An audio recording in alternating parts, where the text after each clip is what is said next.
Before beginning assembly, it is imperative that an inventory of the parts be taken to ensure that no parts are missing, that the instruction manual is read thoroughly, and that all the steps are fully understood. For a list of components, consult the instruction guide. Assembly consists of 4 basic steps. Step 1. Installation of vertical posts with bases. Step 2. Installation of horizontal beam. Step 3. Installation of vertical posts without bases. Step 4. Installation of lateral posts. Step 1. Installation of vertical posts with bases. Place one of the bases on the floor at one end of the boat.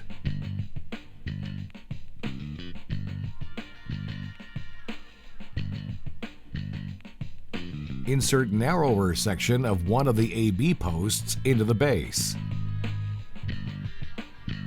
If it is necessary for you to place the base on one of the seat cushions, be sure to adequately protect the seat cushion with a swatch of carpet. Adjust the vertical post to a height of 78 inches.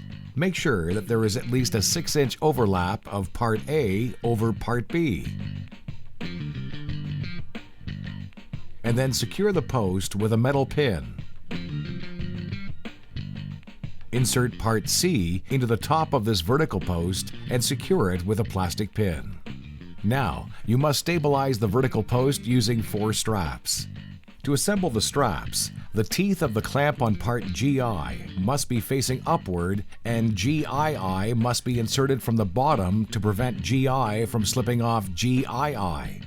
To secure the posts with the straps, start by attaching the carabiners or climbing hooks of GII parts to 4 opposing anchor points on the boat. And then you can attach the other end of each of the straps to the eyelets on Part C at the top of the vertical post. The 4 straps must be installed in opposing directions in order to achieve the best possible stability for the vertical post. The straps can be tightened by pulling down on the loose ends of the straps, and this should be done from inside the boat as it is much simpler and easier to do this way. Repeat this process for the second vertical post at the other end of the boat. Step 2. The horizontal post. Insert one of the AB tubes through Part C at the top of each of the vertical posts.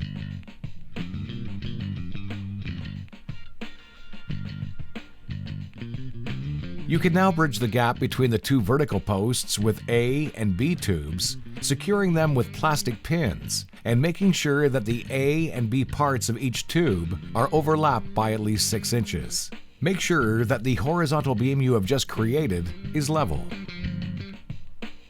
Step 3. Installing the vertical posts without bases.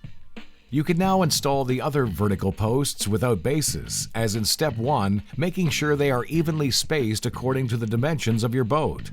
These posts are also secured at the appropriate height of 78 inches with metal pins. At the end of this step, you should have 4 vertical support posts, and therefore 4 metal pins installed. You must now stabilize the new vertical posts using 2 straps per post.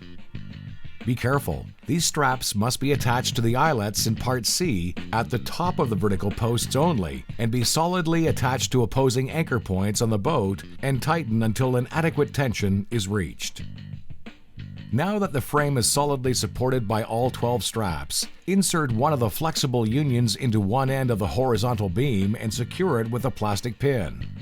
Now, insert the other end of the flexible union into an ABR tube and secure it with a plastic pin. Adjust the ABR tube so that it rests on the floor of the boat at as close to a 90-degree angle as possible and secure it with a plastic pin. Repeat this process at the other end of the boat. Once this is done, you should have a horizontal beam that runs the entire length of the boat as well as a total of 6 vertical posts. Step 4. Installing lateral connectors. First, assemble the tubes for your lateral connectors. Insert the floor casing protectors Part R into the B section, the narrower of the 2 parts of the AB tube, then insert the same end of the tube into a black foam protector, Part H. This step helps to protect the edges of the boat as well as the tarpaulin. The number of lateral connectors is proportional to the length of the boat. At this point, you can hook the remaining part C onto the horizontal beam and make sure they are evenly spaced by pairs.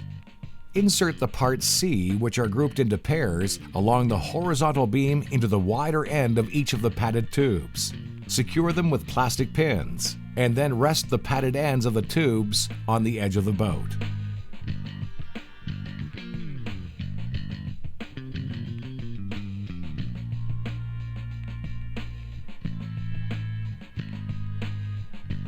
You have now completed the installation of your Navigloo frame. All that's left is to cover the structure with your Navigloo tarpaulin and tie it down securely using the ropes provided for this purpose. It is also strongly recommended that an additional length of rope be belted around the hull of the boat over the tarp to hold it securely in place during the storage period.